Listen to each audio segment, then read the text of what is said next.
really create a meeting point and space for artists and petitioners to come together. And I think this is very beneficial for the local community. Connection and love of the art.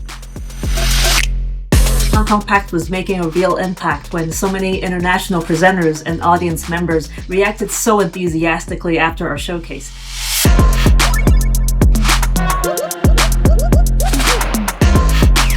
We got to learn about each other's practices and styles and share how we make art in each of our contexts.